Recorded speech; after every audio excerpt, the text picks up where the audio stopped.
Okay, so if I would have looked at my notes, I wouldn't have had to go into that whole long explanation of my own on how we get joy of the Lord.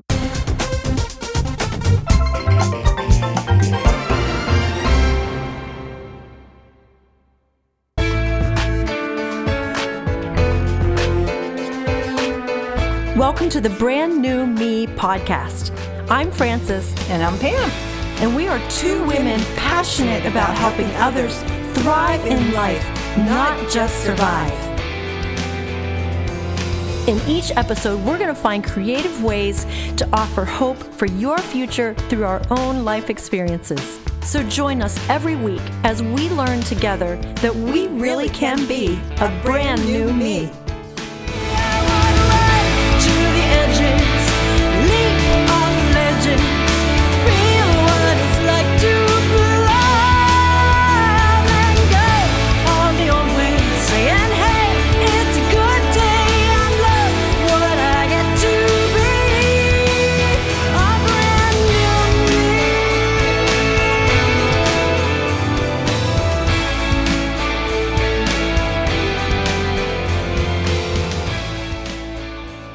We're still in Brené Brown's book, The Gifts of Imperfection.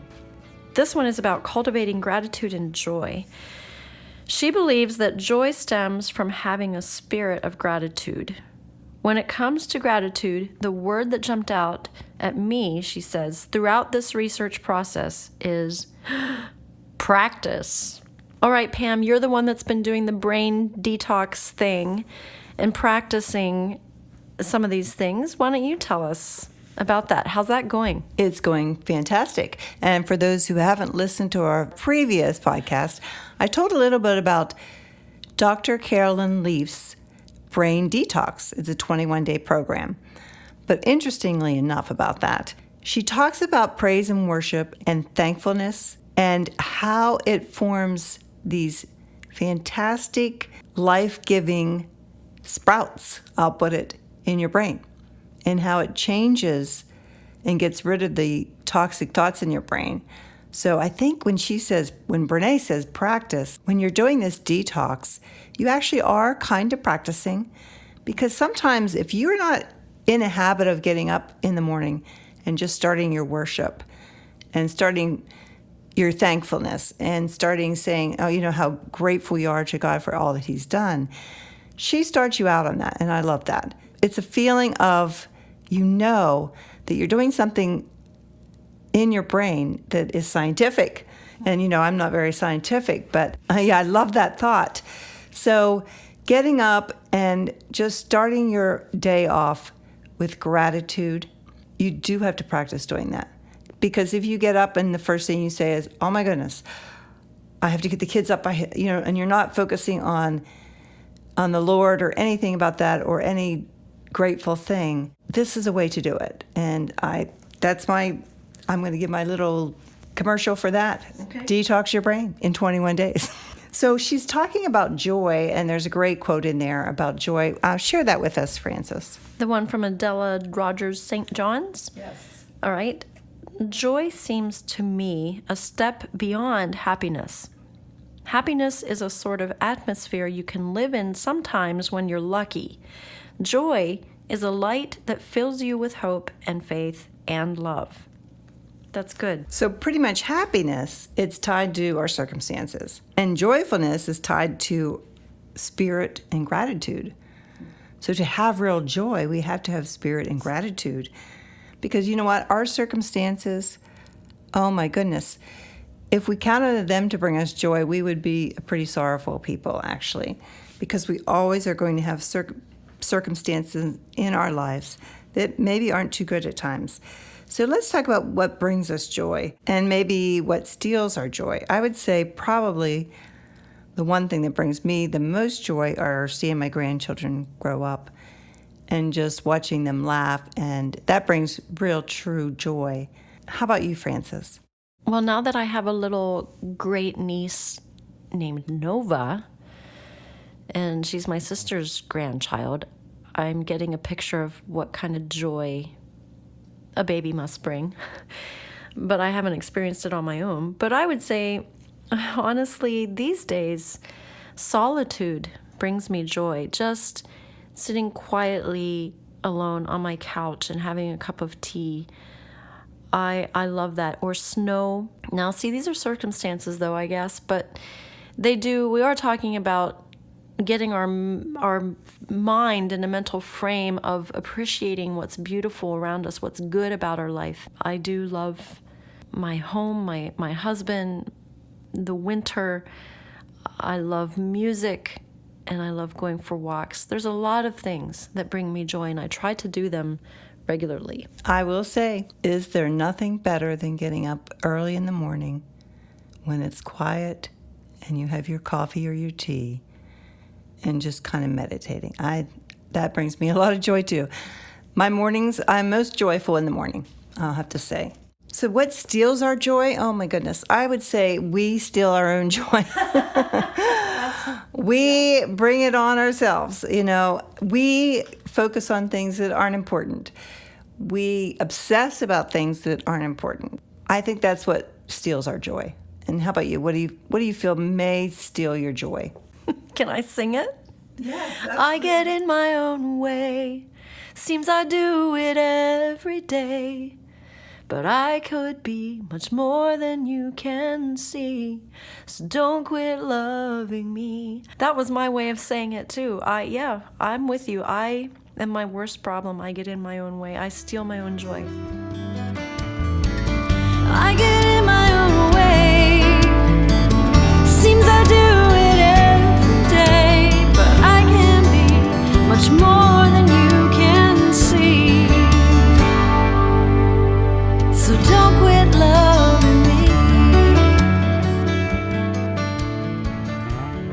Now that I know that about myself, and I'm changing, and God is changing me, it takes a lot more to steal my joy.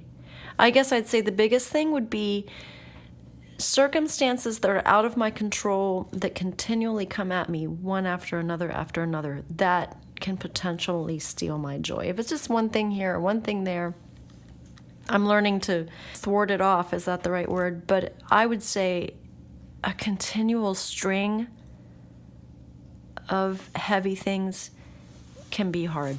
Loss of friends or going to a lot of funerals in a row, which seems to be happening more as I get older. That can be a downer if you're not careful.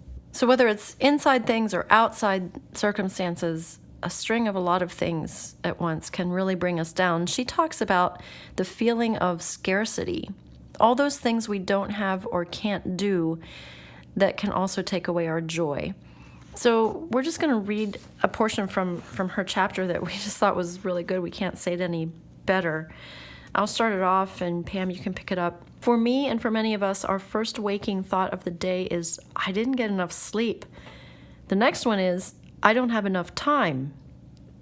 Whether true or not, that thought of not enough occurs to us automatically before we even think to question or examine it.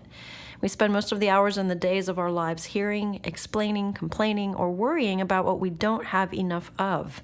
We don't have enough exercise. We don't have enough work. We don't have enough profits. We don't have enough power. We don't have enough wilderness. We don't have enough weekends. Of course, we don't have enough money, ever. We're not thin enough. We're not smart enough. We're not pretty enough, or fit enough, or educated, or successful enough, or rich enough, ever. Before we even sit up in bed, before our feet touch the floor, we're already inadequate, already behind, already losing, already lacking something. And by the time we go to bed at night, our minds race with a litany of what we didn't get or didn't get done that day. We go to sleep burdened by those thoughts and wake up to the reverie of lack. What begins as a simple expression of the hurried life, or even the challenged life, grows into the great justification for an unfulfilled life. Now that really says it all. And that's the part where the enemy really wants to get us. And it may not be true always in our life or in your life as a listener, but as we read that, did things resonate with you? I know they did with me. And so we just really need to know that we do not have scarcity in Christ Jesus.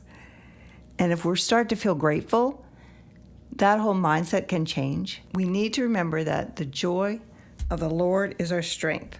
So how do we get it? Well, I'm thinking of a message I heard recently, emphasis on the joy of the Lord. It's joy that the Lord gives.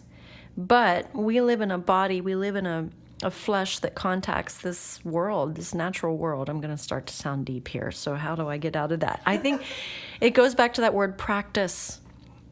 It's practicing how we choose to think. I like how she, at the end of the chapter, she has get deliberate, get inspired, get going.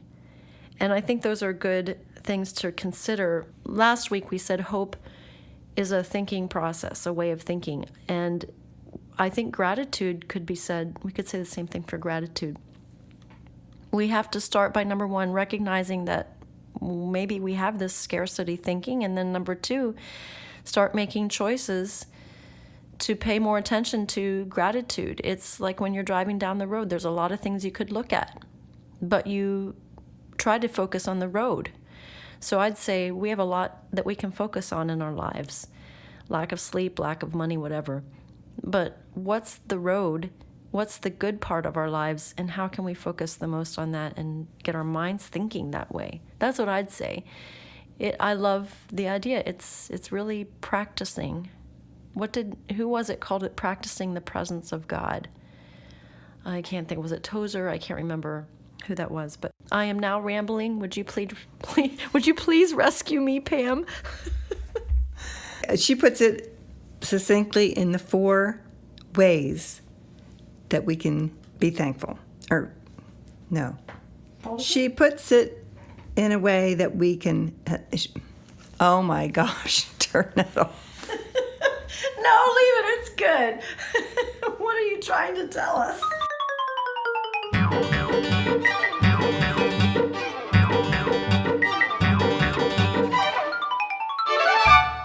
What 4 ways? I'm dying to tell you how to get the joy of the Lord to be our strength. Oh, you mean it was in the notes? Yes. Well, Okay. I thought you were just... You thought I was ad-libbing? No, I couldn't even get there. Okay, take all that out. No, I love it. Keep it in. Okay. So we need to remember the joy of the Lord is our strength, and how do we get it? So here's the 4 ways that she told us. Being grateful and expressing that to God, which we've talked about. Being thankful, which is so important. Meditating on the scriptures, which we know that. And the 4th one is be careful of the way we choose to think about our circumstances. That's a biggie. Okay, so if I would have looked at my notes, I wouldn't have had to go into that whole long explanation of my own on how we get joy of the Lord. But anyway, let's end with this quote. I believe a joyful life is made up of joyful moments, gracefully strung together by trust, gratitude, inspiration, and faith.